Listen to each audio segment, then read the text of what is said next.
ओम नमः शिवाय। स्वागत है दोस्तों आपका हमारे चैनल भक्ति भरा ज्ञान में, जिसमें हम आपके लिए लाते हैं सावन के हर एक दिन की हर एक अध्याय की कथा। आज है सावन के महात्म्य में 8वां अध्याय, श्रावण मास में किए जाने वाले बुध गुरु व्रत का वर्णन। ईश्वर बोले, हे सनत कुमार, अब मैं समस्त पापों का नाश करने वाले बुध गुरु व्रत का वर्णन करूँगा, जिसे श्रद्धापूर्वक करके मनुष्य परम सिद्धि प्राप्त करता है। ब्रह्मा जी ने चंद्रमा को ब्राह्मणों के राजा के रूप में अभिषिक्त किया। किसी समय उसने रूप और यौवन से संपन्न तारा नामक गुरु पत्नी को देखा। उसकी रूप संपदा से मोहित होकर वह काम से वशीभूत हो गया और उसे अपने घर में रख लिया। इस प्रकार बहुत समय बीतने पर उससे बुध नामक एक पुत्र हुआ, जो बुद्धिमान, सौंदर्यशाली और सभी गुणों से युक्त था। गुरु बृहस्पति को ज्ञात हुआ कि तारा चंद्रमा के घर में स्थित है। तब उन्होंने चंद्रमा से कहा कि मेरी पत्नी को वापस कर दो। अनेक तरह से समझाने पर भी जब चंद्रमा ने तारा को वापस नहीं दिया, तब बृहस्पति ने देवताओं की सभा में जाकर देवराज इंद्र को यह वृतांत बतलाया और कहा, हे शक्र, आप देवताओं के राजा हैं, अतः अपनी आज्ञा से आप उसे दिलाएं, अन्यथा उस चंद्रमा के द्वारा किया गया पाप आपको ही निसंदेह लगेगा, क्योंकि शास्त्र निर्णय के अनुसार प्रजा के द्वारा किया गया पाप राजा भोगता है। पुराणों में भी ऐसा कहा गया है कि दुर्बल का बल राजा होता है। गुरु का यह वचन सुनकर चंद्रमा ने कहा, मैं आपकी आज्ञा से तारा को तो दे दूंगा, किंतु पुत्र को नहीं दूंगा। शास्त्र के अनुसार विचार करके देवताओं ने बुध को चंद्रमा को दे दिया। इसके बाद गुरु को उदास देखकर देवताओं ने उन दोनों को वर प्रदान किया, हे चंद्र, अब तुम घर जाओ, ये तुम्हारा भी पुत्र है और बृहस्पति का भी है। यह तुम्हारा पुत्र ग्रहों में प्रतिष्ठित होगा। हे सुराचार्य, आप यह दूसरा भी वर ग्रहण कीजिए कि जो बुद्धिमान व्यक्ति आप दोनों बुध गुरु का व्रत मिलाकर करेगा, उसको संपूर्ण बुद्ध सिद्धि होगी। यह सत्य है। शंकर जी के लिए अत्यंत प्रिय इस श्रावण मास के आने पर जो लोग बुधवार और बृहस्पतिवार को पूजन व्रत करेंगे, उन्हें सिद्धि प्राप्त होगी। इस व्रत में दही और भात का नैवेद्य व्रत सिद्धि में मूल हेतु है।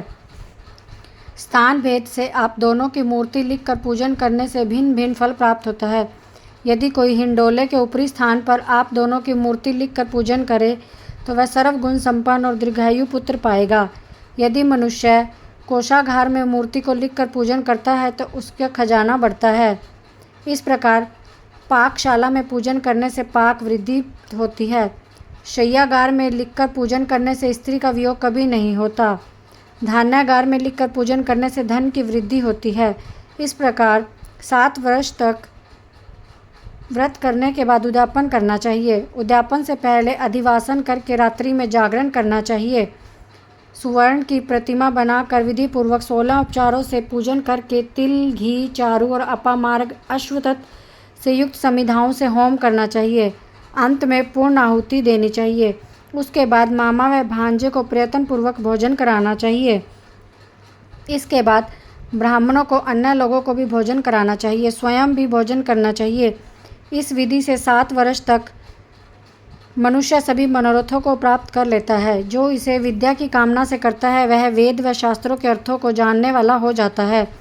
बुद्ध बुद्धि प्रदान करते हैं, गुरु गुरुता प्रदान करते हैं।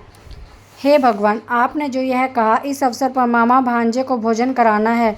यदि बताने योग्य हो तो इसका भी कारण बताएं।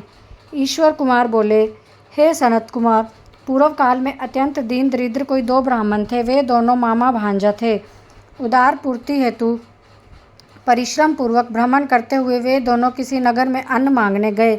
उन्होंने घर घर श्रावण मास में प्रत्येक वार को उस वार का व्रत करते हुए देखा, किंतु कहीं भी बुध गुरु का व्रत नहीं देखा। बहुत देर तक परस्पर विचार किया। सभी वारों का व्रत तो सर्वत्र दिखाई पड़ता है, किंतु बुध गुरु का व्रत कहीं नहीं दिखता। चूँकि यह व्रत अनुचित है, इसलिए हम दोनों को चाहिए कि इस शुभ का अनुष्ठान हम करें। किंतु वे सनत कुमार इसकी विधि ना जानने के कारण दोनों सोच में पड़ गए। तब रात्रि में स्वप्न में इस व्रत की विधि उन्हें नजर आई। इसके बाद उन्होंने विधि के अनुसार व्रत किया और अपार संपदा प्राप्त की। प्रतिदिन उनकी संपत्ति बढ़ने लगी। सभी लोगों को ज्ञात भी हो गया। इस प्रकार 7 साल तक व्रत करके वे पुत्र तथा पौत्रों से संपन्न हो गए। इसके बाद उनके ऊपर प्रसन्न होकर बुद्ध व गुरु प्रकट हुए और उन्होंने उन दोनों को ये वर दिया, आप दोनों ने हम दोनों के निमित्त इस व्रत को प्रवर्तित किया है। आज से कोई भी इस शुभ व्रत को करेगा और इस व्रत की समाप्ति पर मामा भांजे को भोजन कराएगा तो इस व्रत के प्रभाव से उसकी सभी कामनाओं की पूर्ति होगी और अंत में सूर्य या चंद्र पर्यंत तक उसका हमारे लोक में वास होगा। इस प्रकार श्री स्कंद पुराण के अंतर्गत ईश्वर सनत कुमार संवाद में सावन मास महात्म्य में बुद्ध गुरु व्रत कथन नामक 8वां अध्याय पूर्ण हुआ।